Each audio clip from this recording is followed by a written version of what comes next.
जय श्री कृष्ण सा। आप सभी का मेरे चैनल पर स्वागत है। आइए सुनते हैं पद्म पुराण में वर्णित पुष्कर क्षेत्र में ब्रह्मा जी का यज्ञ और सरस्वती का प्राकट्य। भीष्म जी ने कहा, ब्राह्मण, आपके मुख से यह सब प्रसंग मैंने सुना। अब पुष्कर क्षेत्र में जो ब्रह्मा जी का यज्ञ हुआ था उसका वृतांत सुनाइए, क्योंकि इसका श्रवण करने से मेरे शरीर की शुद्धि होगी। कुल सत्य जी ने कहा, राजन, भगवान ब्रह्मा पुष्कर क्षेत्र में जब यज्ञ कर रहे थे उस समय जो जो बातें हुई उन्हें बतलाता हूँ, सुनो। पितामह का यज्ञ आदि कृत युग में आरंभ हुआ था। उस समय मरीचि, अंगिरा, मैं, पुलह, क्रतु और प्रजापति दक्ष ने ब्रह्मा जी के पास जाकर उनके चरणों में मस्तक झुकाया। 12 आदित्य भी वहां उपस्थित हो अपने जाजव्यमान तेज से प्रकाशित हो रहे थे। इन देवेश्वरों ने भी पितामह को प्रणाम किया। 11 रुद्र भी उस यज्ञ में उपस्थित थे। दोनों अश्विन कुमार, 8 वसु, महाबली, मरुदगण, विश्वदेव और साध्य नामक देवता ब्रह्मा जी के सम्मुख हाथ जोड़कर खड़े थे। शेष जी के वंशज वासुकी आदि बड़े बड़े नाग भी विद्यमान थे। विंता कुमार वहां पधारे थे। लोकपालक भगवान श्री नारायण ने वहां स्वयं पदार्पण किया और समस्त महर्षियों के साथ लोक गुरु ब्रह्मा जी से कहा, जगतपते, तुम्हारे द्वारा ही इस संपूर्ण संसार का विस्तार हुआ है। तुम ही ने इसकी सृष्टि की है, इसलिए तुम संपूर्ण लोगों के ईश्वर हो। यहाँ हम लोगों के करने योग्य जो तुम्हारा महान कार्य हो उसे करने की हमें आज्ञा दो। देव ऋषि के साथ भगवान श्री विष्णु ने ऐसा कहकर देवेश्वर ब्रह्मा जी को नमस्कार किया। ब्रह्मा जी वहां स्थित होकर संपूर्ण दिशाओं को अपने तेज से प्रकाशित कर रहे थे। तदंतर वृद्ध तथा बुद्धिमान देवता भगवान श्री ब्रह्मा जी यज्ञशाला में लोकपालक भगवान विष्णु के साथ बैठकर शोभा पाने लगे। वह यज्ञ मंडप धन आदि सामग्रियों और ऋतुत्वों से भरा था। परम प्रभावशाली भगवान विष्णु धनुष हाथ में लेकर सब ओर से उनकी रक्षा कर रहे थे। दैत्य और दानवों के सरदार तथा राक्षसों के समुदाय भी वहां उपस्थित थे। यज्ञ विद्या, वेद विद्या तथा पद और क्रम का ज्ञान रखने वाले महर्षियों के वेद घोष से सारी सभा गूंज रही थी। यज्ञ में स्तुति कर्म के जानकार, शिक्षा के ज्ञाता, शब्दों की व्युत्पत्ति तथा अर्थ का ज्ञान रखने वाले और मीमांसा के युक्ति युक्त वाक्यों को समझने वाले विद्वानों के उच्चारण किए हुए शब्द सबको सुनाई देने लगे। इतिहास और पुराणों के ज्ञाता, नाना प्रकार के विज्ञान को जानते हुए भी मौन रहने वाले, संयमी तथा उत्तम व्रतों का पालन करने वाले विद्वानों ने वहां उपस्थित होकर जप और होम में लगे हुए मुख्य मुख्य ब्राह्मणों को देखा। देवता और असुर के गुरु लोक पितामह ब्रह्मा जी उस यज्ञ भूमि में विराजमान थे। सुर और असुर दोनों ही उनकी सेवा में खड़े थे। प्रजापतिगण, दक्ष, वशिष्ठ, पुलह, मरीचि, अंगिरा, भृगु, अत्रि, गौतम तथा नारद, ये सब लोग वहां भगवान ब्रह्मा जी की उपासना करते थे। आकाश, वायु, तेज, जल, पृथ्वी, शब्द, स्पर्श, रूप, रस, गंध, ऋग्वेद, यजुर्वेद, सामवेद, अथर्ववेद, व्याकरण, छंद शास्त्र, निरुक्त, कल्प, शिक्षा, आयुर्वेद, धनुर्वेद, मीमांसा, गणित, गज विद्या, अश्वविद्या और इतिहास, इन सभी अंगोपांगों से विभूषित संपूर्ण वेद भी मूर्तिमान होकर ओंकार युक्त महात्मा ब्रह्मा जी की उपासना करते थे। न्याय, क्रतु, संकल्प, प्राण तथा अर्थ, धर्म, काम, हर्ष, शुक्र, बृहस्पति, संवर्त, बुध, शनिश्चर, राहु, समस्त ग्रह, मरुदगण, विश्वकर्मा, पितृगण, सूर्य तथा चंद्रमा भी ब्रह्मा जी की सेवा में उपस्थित थे। दुर्गम कष्ट से तारने वाली गायत्री, समस्त वेद शास्त्र, यम नियम, संपूर्ण अक्षर, लक्ष्य तथा सब शास्त्र देह धारण करके वहां विद्यमान थे। क्षण, लव, मुहूर्त, दिन, रात्रि, पक्ष, मास और संपूर्ण ऋतुएं अर्थात इनके देवता महात्मा ब्रह्मा जी की उपासना करते थे। इनकी सेवा अनयन श्रेष्ठ देवियां तथा संपूर्ण देव माताएं भी ब्रह्मा जी की सेवा में उपस्थित थी। बहुत से दानव जिन्हें अपने बल पर गर्व था ब्रह्मा जी की उपासना करते हुए इस प्रकार बोले। दानवों ने कहा, भगवान, आपने ही हम लोगों की सृष्टि की है, हमें तीनों लोकों का राज्य दिया है, देवताओं से अधिक बलवान बनाया है। पितामह, आपके इस यज्ञ में हम लोग कौन सा कार्य करें? हम स्वयं ही कर्तव्य का निर्णय करने में समर्थ हैं। अदिति के गर्भ से पैदा हुए इन बेचारे देवताओं से क्या काम होगा? ये तो सदा हमारे द्वारा मारे जाते और अपमानित होते रहते हैं। फिर भी आप तो हम सबके ही पितामह हैं, अतः देवताओं को भी साथ लेकर यज्ञ पूर्ण कीजिए। यज्ञ समाप्त होने पर राज्य लक्ष्मी के विषय में हमारा देवताओं के साथ फिर विरोध होगा, इसमें तनिक भी संदेह नहीं है। किंतु इस समय हम चुपचाप इस यज्ञ को देखेंगे, देवताओं के साथ युद्ध नहीं छेड़ेंगे। कुल सत्य जी कहते हैं, दानव के ये गर्भयुक्त वचन सुनकर इंद्र सहित महायशस्वी भगवान श्री विष्णु ने शंकर जी से कहा। भगवान विष्णु बोले, प्रभु, पितामह के यज्ञ में प्रधान प्रधान दानव आए हैं। ब्रह्मा जी ने इनको भी इस यज्ञ में आमंत्रित किया है। ये सब लोग इसमें विघ्न डालने का प्रयत्न करते हैं, परंतु जब तक यज्ञ समाप्त न हो जाए तब तक हम लोगों को इन्हें क्षमा करना चाहिए। इस यज्ञ के समाप्त हो जाने पर देवताओं को दानव के साथ युद्ध करना होगा। उस समय आपको ऐसा यत्न करना चाहिए जिससे पृथ्वी से दानवों का नामो निशान मिट जाए। आपको मेरे साथ रहकर इंद्र की विजय के लिए प्रयत्न करना होगा। इन दानवों का धन लेकर राहगीरों, ब्राह्मणों और दुखी मनुष्यों में बांट दें।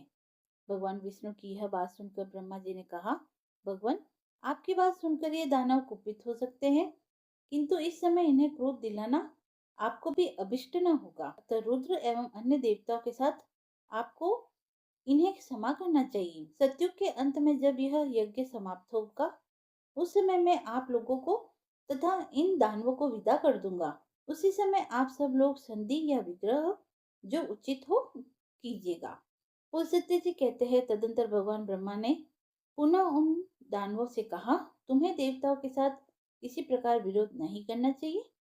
इस समय तुम लोग परस्पर मित्र भाव से रहकर मेरा कार्य संपन्न करो। दानव ने कहा, पितामह, आपके प्रत्येक आदेश का हम लोग पालन करेंगे। देवता हमारे छोटे भाई हैं, अतः उन्हें हमारी ओर से कोई भय नहीं है। दानवों की यह बात सुनकर ब्रह्मा जी को बड़ा संतोष हुआ। थोड़ी ही देर बाद उनके यज्ञ का वृत्तांत सुनकर ऋषियों का एक समुदाय आ पहुंचा। भगवान विष्णु ने उनका पूजन किया। पिनाकधारी महादेव जी ने उन्हें आसन दिया और ब्रह्मा जी की आज्ञा से वशिष्ठ जी ने उन सबको अर्घ निवेदित करके उनका कुशल क्षेम पूछा और पुष्कर क्षेत्र में उन्हें निवास स्थान देकर कहा, आप लोग आराम से यहीं रहिए। तत्पश्चात जटा और मृग चर्म धारण करने वाले वे समस्त महर्षि ब्रह्मा जी की यज्ञ सभा को सुशोभित करने लगे। उनमें से कुछ महात्मा वाल्खिल्य थे तथा कुछ लोग संप्रख्यान थे।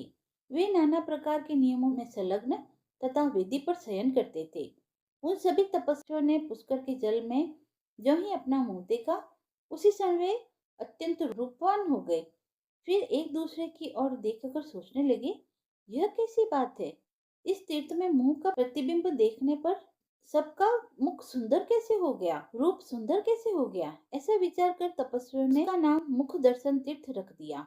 तत्पश्चात वे नहाकर अपने अपने नियमों में लग गए। उनके गुणों की कहीं उपमा नहीं थी। नरश्रेष्ठ, वे सभी वनवासी मुनि वहां रहकर अत्यंत शोभा पाने लगे। उन्होंने अग्निहोत्र करके नाना प्रकार की क्रिया संपन्न की। तपस्या से उनके पाप भस्म हो चुके थे। वे सोचने लगे कि यह सरोवर सबसे श्रेष्ठ है। ऐसा विचार करके उन द्विज जातियों ने उस सरोवर का श्रेष्ठ पुष्कर नाम रखा। तदंतर ब्राह्मणों को दान के रूप में नाना प्रकार के पात्र देने के पश्चात वे सभी द्विज वहां प्राची सरस्वती का नाम सुनकर उसमें स्नान करने की इच्छा से गए। तीर्थों में श्रेष्ठ सरस्वती के तट पर बहुत से द्विज निवास करते थे। नाना प्रकार के वृक्ष उस स्थान की शोभा बढ़ाते थे। वह तीर्थ सभी प्राणियों को मनोरम जान पड़ता था। अनेकों ऋषि मुनि उसका सेवन करते थे। उन ऋषियों से कोई वायु पीकर रहने वाला था तो कोई जल पीकर, कुछ लोग फलहारी थे तो कुछ केवल पत्ते चबाकर रहते थे। सरस्वती के तट पर महर्षियों के स्वाध्याय का शब्द गूंजता रहता था। मृग के सैकड़ों झुंड वहां विचरा करते थे। अहिंसक एवं धर्मपरायण महात्माओं से उस तीर्थ की अधिक शोभा हो गई थी। पुष्कर तीर्थ में सरस्वती नदी सुप्रभा, कांचना, प्राची, नंदा और विशाला नाम के प्रसिद्ध 5 धाराओं में प्रवाहित होती थी। भूतल पर वर्तमान ब्रह्मा जी की सभा में उनके विस्तृत यज्ञ मंडप में जब द्विज जातियों का शुभागम हुआ, देवता लोग पुण्याह वाचन तथा नाना प्रकार के नियमों का पालन करते हुए जब यज्ञ कार्य के संपादन में लग गए और पितामह ब्रह्मा जी यज्ञ की दीक्षा ले चुके थे, उस समय संपूर्ण भोगों की समृद्धि से युक्त यज्ञ के द्वारा भगवान का यजन आरंभ हुआ। राजेंद्र, उस यज्ञ में द्विजातियों के पास उनकी मन चाहे वस्तुएं अपने आप उपस्थित हो जाती थी। धर्म और अर्थ के साधन में प्रवीण पुरुष भी स्मरण करते ही वहां आ जाते थे। देव गंधर्व गान करने लगे, अप्सराएं नाचने लगी, दिव्य बाजी बज उठे। उस यज्ञ की समृद्धि से देवता भी संतुष्ट हो गए। मनुष्य को तो वहां का वैभव देखकर ही बड़ा विस्मय हुआ। पुष्कर तीर्थ में जब इस प्रकार ब्रह्मा जी का यज्ञ होने लगा, उस समय ऋषियों ने संतुष्ट होकर सरस्वती का सुप्रभा नाम से आवाहन किया। पितामह का सम्मान करती हुई वेगशालिनी सरस्वती नदी को उपस्थित देखकर मुनियों को प्रसन्नता हुई। इस प्रकार नदियों में श्रेष्ठ सरस्वती ब्रह्मा जी की सेवा तथा मनीषी मुनियों की प्रसन्नता के लिए ही पुष्कर तीर्थ में प्रकट हुई थी। जो मनुष्य सरस्वती के उत्तर तट पर अपने शरीर का त्याग करता है तथा प्राची सरस्वती के तट पर जप करता है, वह मनुष्य जन्म मृत्यु को प्राप्त नहीं होता है। सरस्वती के जल में डुबकी लगाने वालों को अश्वमेध यज्ञ का पूरा पूरा फल मिलता है। जो वहां नियम और उपवास के द्वारा अपने शरीर को सुखाता है, केवल जल या वायु पीकर या पत्ते चबाकर तपस्या करता है, वेदी पर सोता है तथा यम और नियमों का पृथक पृथक पालन करता है, वह शुद्ध हो ब्रह्मा जी के परम पद को प्राप्त करता है। जिन्होंने सरस्वती तीर्थ में तिल भर भी स्वर्ण का दान किया है, उनका वह दान मेरु पर्वत के समान फल देने वाला है। यह बात पूर्व काल में स्वयं प्रजापति ब्रह्मा जी ने कही थी। जो मनुष्य उस तीर्थ में श्राद्ध करेंगे, वे अपने कुल की 21 पीढ़ियों के साथ स्वर्गलोक को जाएंगे। वह तीर्थ पितरों को बहुत ही प्रिय है। वहाँ एक ही पिंड देने से उन्हें पूर्ण तृप्ति हो जाती है। वे पुष्कर तीर्थ के द्वारा उद्धार पाकर ब्रह्मलोक में पधारते हैं। उन्हें फिर अन्य भोगों की इच्छा नहीं होती। वे मोक्ष मार्ग में चले जाते हैं। जिसने पुष्कर क्षेत्र का निवास, ज्येष्ठ कुंड का जल तथा उस तीर्थ में मृत्यु, ये तीनों बातें प्राप्त कर ली, उसने परम गति को पा लिया।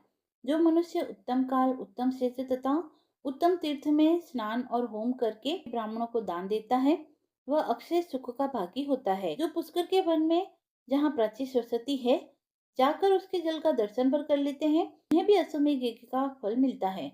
तथा जो उसके भीतर गोता लगाकर स्नान करता है, वह तो ब्रह्मा जी का अनुचर होता है। जो मनुष्य वहां विधि पूर्वक श्राद्ध करते हैं, वे पितरों को दुखदायी नरक से निकालकर स्वर्ग में पहुंचा देते हैं।